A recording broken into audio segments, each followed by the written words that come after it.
Olá, que bom você estar aqui para mais uma aula de ciências. Nessa aula, a gente vai estudar teias alimentares e pirâmide de energia. Esta aula serve para alunos de sexto e sétimo ano do ensino fundamental, dá uma mãozinha para alunos de primeira série do ensino médio e também para educação de jovens e adultos. Eu sou a professora Jaqueline Barea. Seja bem-vindo.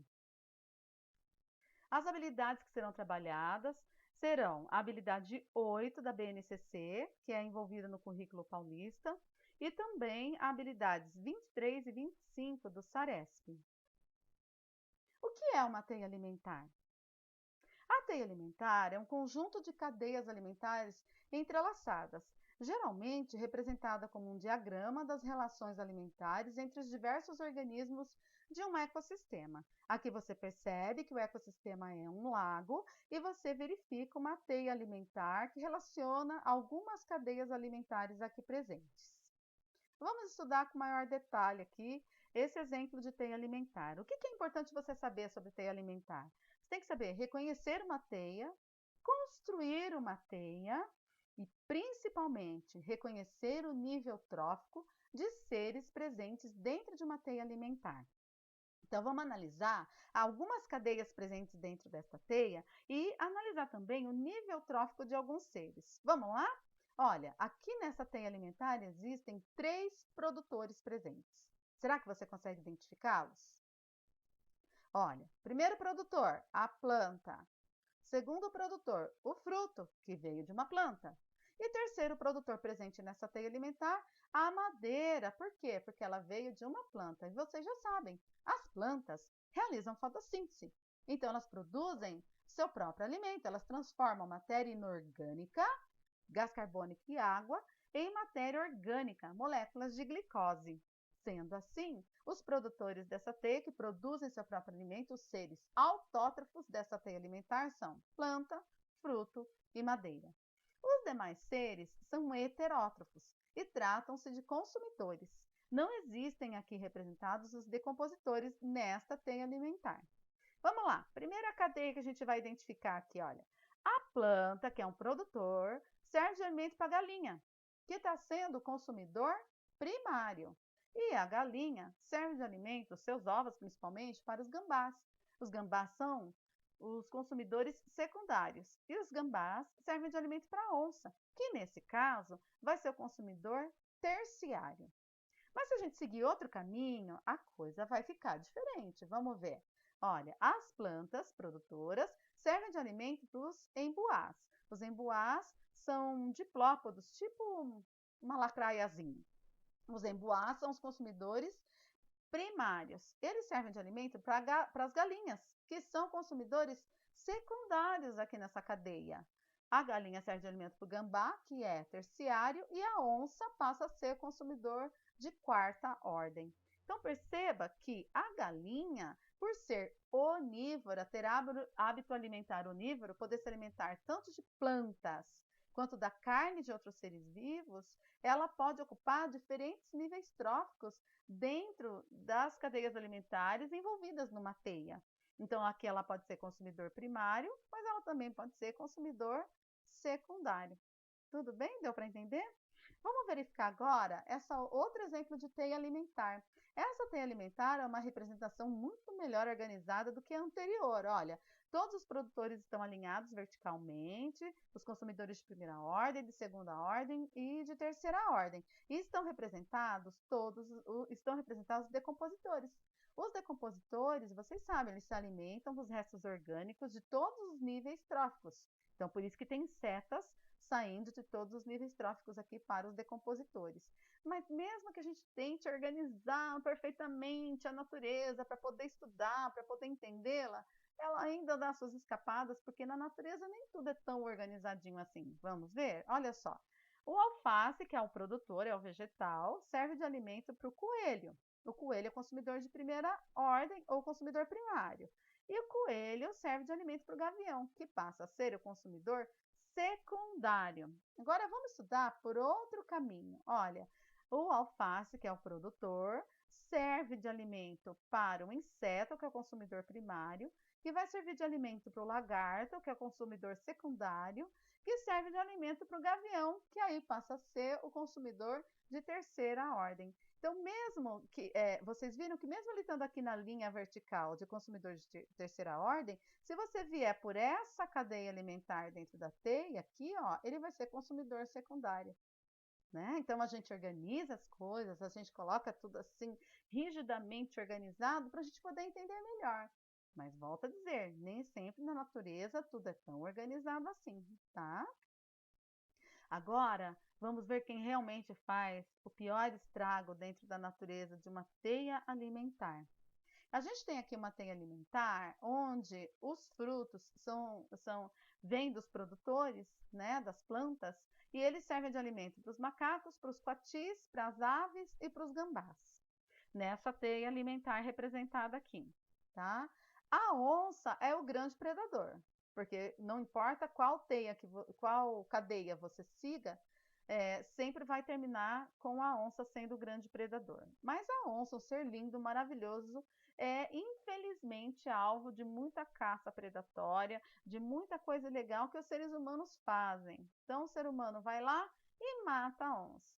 Matando a onça, que é o grande predador dessa teia alimentar, o que vai acontecer com a população de macaco, com a população de gambá e com a população de coati? Essas populações vão aumentar o número de seus indivíduos. Por quê? Porque não vai ter mais onça para caçá-los.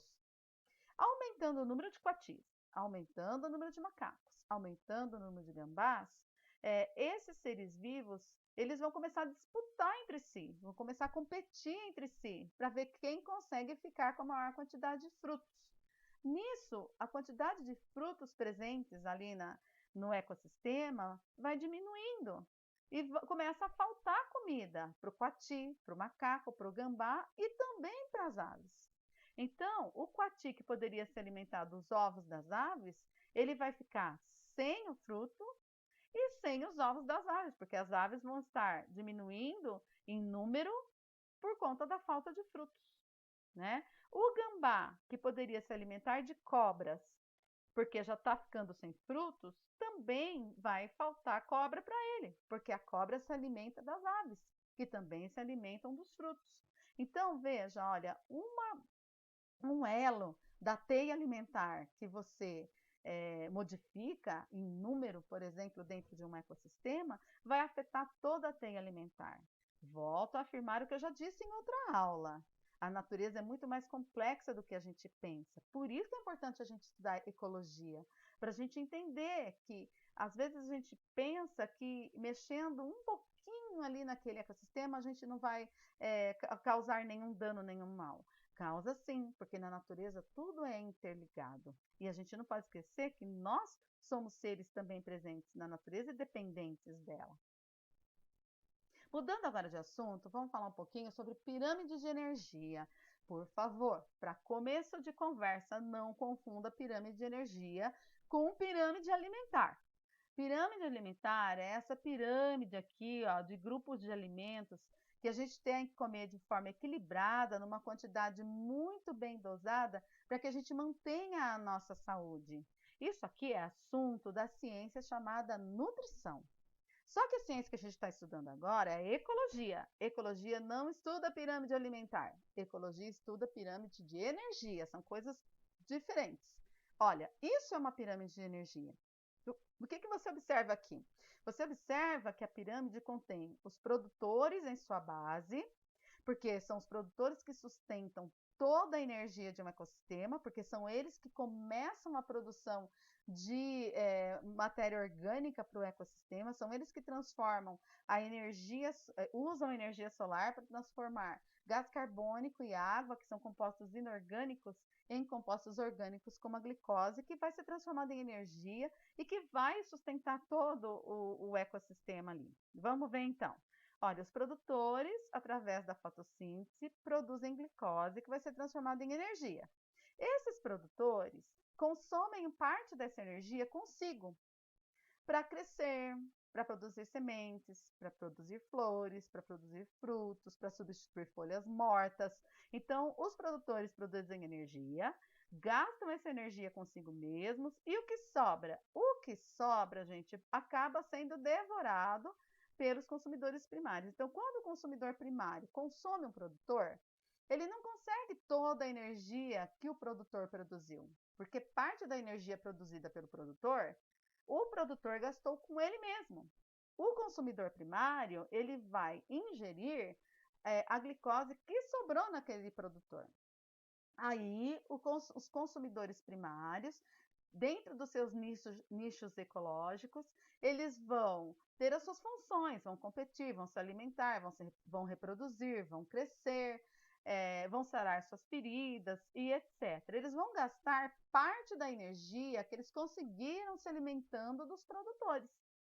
Só que quando o consumidor secundário se alimenta do consumidor primário, o consumidor secundário não vai conseguir toda a energia que o consumidor primário conseguiu comer dos produtores. Quando o consumidor secundário come o consumidor primário, ele vai conseguir apenas a energia que sobrou, depois do consumidor primário ter gasto parte dessa energia com ele mesmo. Tudo bem? Aí vem o consumidor terciário se alimentar do consumidor secundário. Quando o consumidor terciário se alimenta do consumidor secundário, o consumidor terciário vai conseguir só a energia que sobrou depois que o consumidor secundário gastou energia consigo mesmo no seu nicho ecológico. Só que a energia que o consumidor secundário tinha para oferecer veio da onde? Do primário. E a energia que o consumidor primário tinha para oferecer veio da onde? Do produtor. Então, a energia inicial fornecida no ecossistema veio do produtor. E o que foi acontecendo com a energia ao longo dos níveis tróficos? A quantidade de energia foi diminuindo. Por isso que a pirâmide de energia, que representa o consumo de energia no ambiente, é na forma de pirâmide. Tá vendo? Cada degrau vai diminuindo a sua largura. Por quê? Porque a cada nível trófico, a quantidade de energia presente vai diminuindo. Vamos ver se eu consigo explicar melhor isso. Aqui, ó, um outro exemplo. Ó, pirâmides de energia, elas vão representar, então, o fluxo da energia na cadeia alimentar. Você tem aqui, ó, a pirâmide de energia e você tem a cadeia alimentar. Aqui na base da pirâmide, você tem os produtores, que são quem? As algas. As algas fazem fotossíntese e produzem sua própria glicose, que representa a energia que está entrando nesse ecossistema. Essas algas vão gastar parte da energia com elas mesmas, para se reproduzir, para crescer, para produzir seus esporos e etc. Aí, os microcrustáceos, que são os consumidores primários, se alimentam das algas. Quando eles se alimentarem das algas, eles vão conseguir toda a energia produzida pelas algas?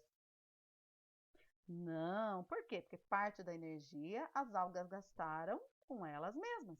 Então, o microcrustáceo se alimenta das algas e pega a energia que sobrou delas. Então, aqui, ó, já diminuiu o degrau, tá?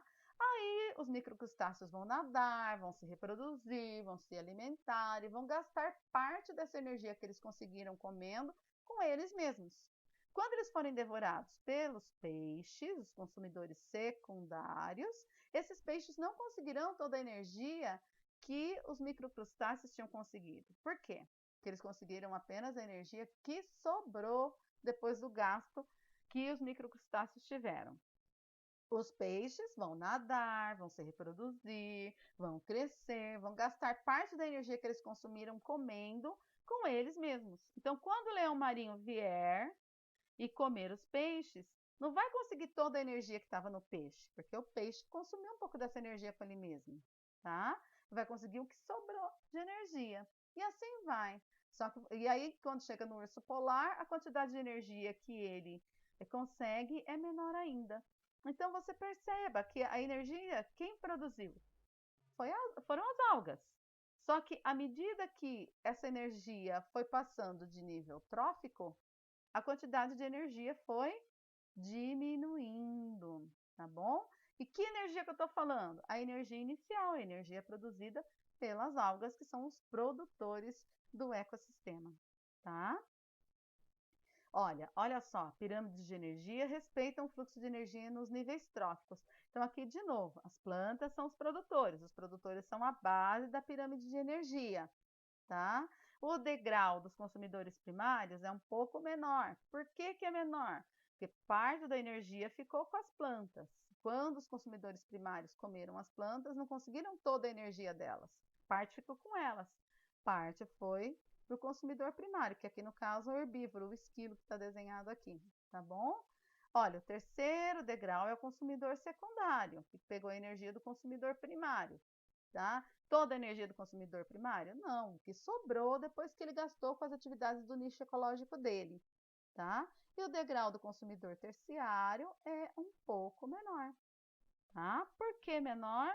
Porque o consumidor secundário já gastou parte da energia que ele havia conseguido com o nicho ecológico dele, tá? Então, quando um urubu vai comer a carniça de um leão, né, as sobras dele, já não vai ter mais tanta energia assim, vai ter diminuído a quantidade de energia, porque o leão já gastou com ele mesmo, com a vida dele mesmo.